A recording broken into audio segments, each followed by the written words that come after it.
Bendiciones, hermanos, vamos a continuar con el libro de Jeremías, concluyéndolo el día de hoy en el capítulo 52, que dice la caída de Jerusalén, en el nombre del Padre, del Hijo y del Espíritu Santo.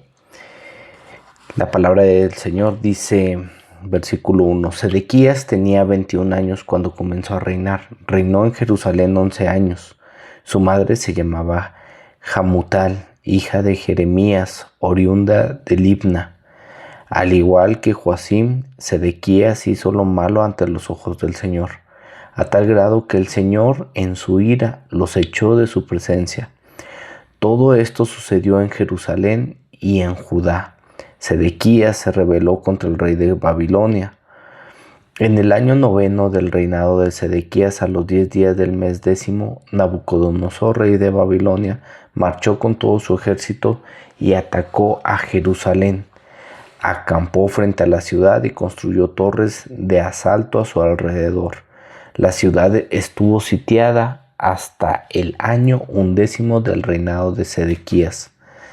A los 7 días del mes cuarto, cuando el hambre se agravó en la ciudad y no había más alimento para el pueblo, se abrió una brecha en el muro de la ciudad, de modo que, aunque los babilonios la tenían cercada, todo el ejército se escapó. Salieron de noche por la puerta que estaba entre los dos muros junto al jardín real. Huyeron camino al Araba.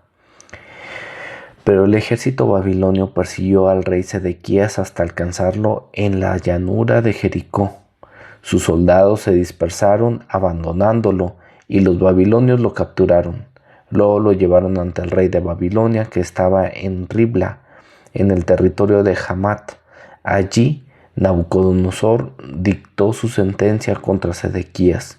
Después, ante sus propios ojos, el rey hizo degollar a sus hijos y a todos los oficiales de Judá.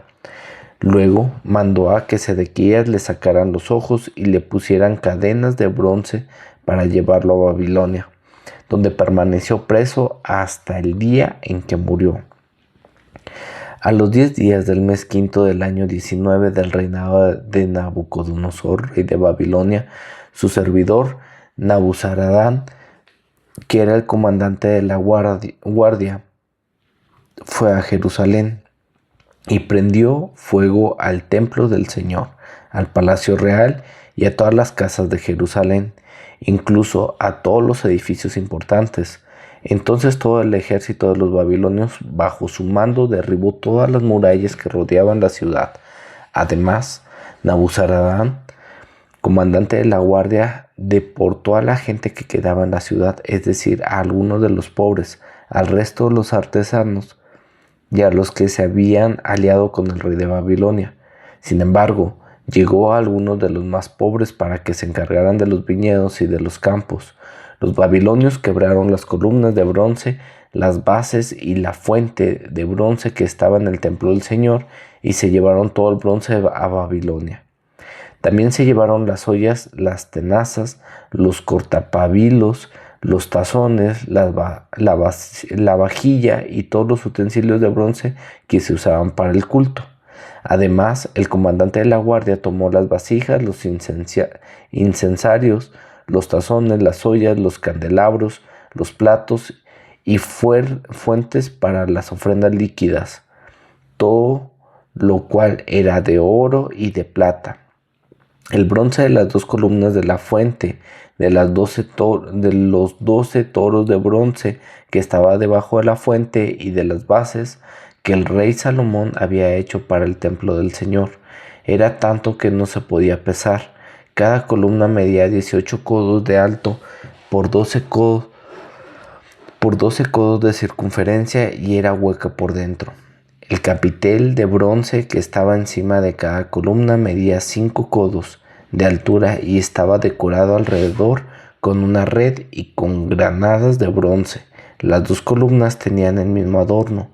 De cada columna pendían 96 granadas y las granadas que estaban alrededor de la red eran 100 en total. El comandante de la guardia tomó presos a Seraías, sacerdote principal, y a Sofonías, sacerdote de segundo rango, y a los 3 porteros. De los que quedaban en la ciudad, apresó al oficial encargado de las tropas, a 7 de los siervos personales del rey, al cronista principal, encargado de reclutar soldados de entre el pueblo, y a 60 ciudadanos que todavía estaban dentro de la ciudad. Después de apresarlos, Nabuzaradán, comandante de la guardia, se los llevó al rey de Babilonia, que estaba en Ribla. Allí, en el territorio de Hamat, el rey los hizo ejecutar. Así Judá fue desterrado y llevado cautivo. Este es el número de personas desterradas por Nabucodonosor en el año 7 de su reinado: 3.023 judíos.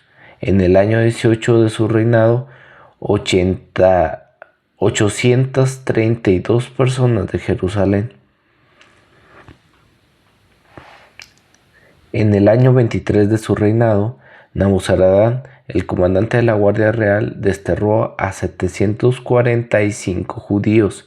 En total, fueron desterradas 4.600 personas. Liberación del rey Joaquín.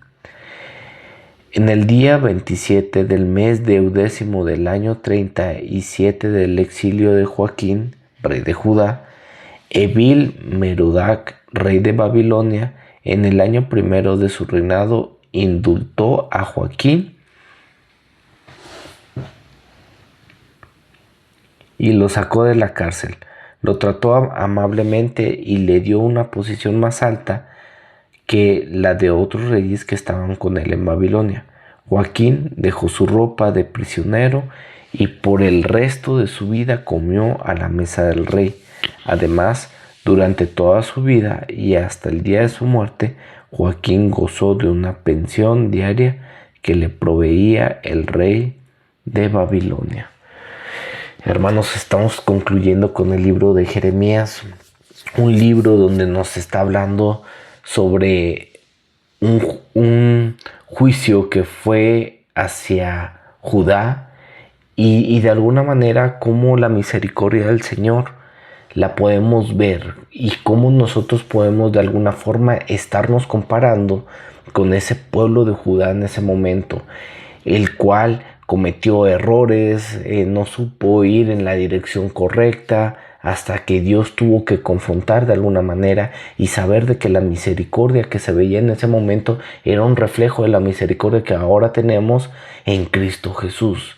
Nosotros allí podemos descansar. Nosotros estamos viendo cómo el poder del Señor no solamente trabajó con su pueblo, sino también llega a un punto en el que trabaja con Nabucodonosor, al cual le hace ver quién es el Rey de Reyes y Señor de Señores, quién es ese Señor de los ejércitos al cual él estaba desafiando, porque en ocasiones nosotros podemos creer que de alguna forma somos o nos podemos comparar con ese sentir de autosuficiencia, pensando de que nuestra capacidad, nuestra inteligencia, nuestra manera de actuar, de pensar, son las características suficientes para lograr todo lo que queremos en la vida. Y aquí Dios nos está demostrando en su palabra que no hay nada que pueda persistir tanto tiempo sin que Él lo permita, que no hay nada que pueda permanecer tanto tiempo sin que Él lo permita, que no hay nada que pueda gobernar el suficiente tiempo sin que Él lo permita. ¿Para qué? Para demostrar que Él ya ha tomado el control y que Él siempre ha tenido el control y que nada se le ha salido de control, y que adicional nosotros podemos ver su misericordia, que es un símbolo de Cristo, que nosotros podemos al día de hoy decir gloria a Dios porque lo podemos vivir, lo podemos sentir. Cristo está presente, el Espíritu Santo está entre nosotros, el Espíritu de verdad habita en cada uno de los que le han dado esa entrada a Él. Por esa misma razón, conocer de este libro de Jeremías nos ayuda a identificarnos como ese pueblo de Judá y saber de que el poder de Dios siempre va a ser el poder que va a gobernar ante todo. Gloria a Dios por su palabra.